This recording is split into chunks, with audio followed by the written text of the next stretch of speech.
We all know that diet is an important part of your heart health, but did you know it's not all about a low-fat diet? Instead, focus on things like grains and nuts, as well as legumes and olive oil for a Mediterranean diet rather than just a low-fat diet.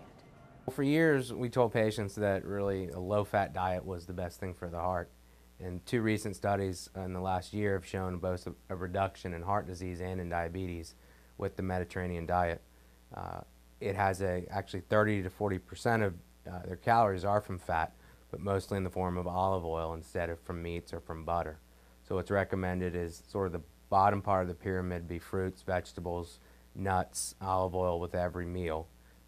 Slightly higher than that would be things like fish, which they encourage to have at least twice a week, followed by chicken, and lastly, sweets, sugars, and red meat is really tried to be avoided, but the emphasis is on healthy oils, fats from avocados, almonds, pecans, walnuts, rather than just a low-fat diet.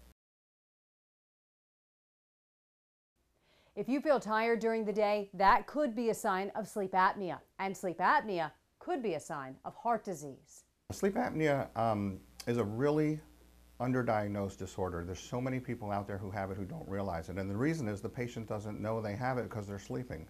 So it's their bed partner that actually diagnoses the sleep apnea. It's the spouse or significant other that's in the room with them that tells me, he stops breathing, I have to shake him, I feel like I have to call 911, he snores so loud I have to go into the living room, and then you realize, oh, they might have sleep apnea.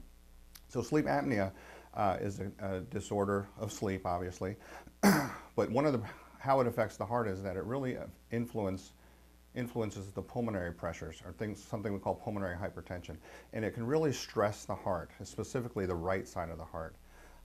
People with sleep apnea can suffer from disorders like pulmonary hypertension, right heart dysfunction, and even cardiac arrhythmias, which we found treating it not only makes them feel so much better and energetic and have a better quality of life, but we can prevent some of those cardiac issues too. Stress can affect us in many different ways, including in our hearts, and we need to find ways to relieve that stress. Men need to find a constructive way to manage stress. Stress definitely is one of the risk factors for heart disease, and men on one end react more and have this more of an anger that is brought out by more of what you see. In those situations, yes, it's good to release that anger. You don't want to keep it inside, but try to find a constructive way of doing that. There's no question aerobic activity of 30 minutes or more a day is the first place to start. Other side of it, I strongly encourage as a supplement to that is yoga, probably 2-3 times a week. And of course, get initially with a good instructor so that if you're going to start doing it on your own, you have the right direction and instructions to do things right, both from a tension release, from stretching, to the meditation that comes with it in breathing. According to the National Institutes of Health, 5% of 40-year-old men and 15 to 25% of 65-year-old men experience erectile dysfunction on a long-term basis. Erectile dysfunction could be a sign of heart disease. There's many causes of erectile dysfunction, one of which can be peripheral vascular disease, which goes hand in hand with coronary artery disease. Our sex organs require blood flow, and if those arteries going there have blockages in it, you can get erectile dysfunction, which would be a clue that you could have a blockage other places, of course, most concerningly the heart.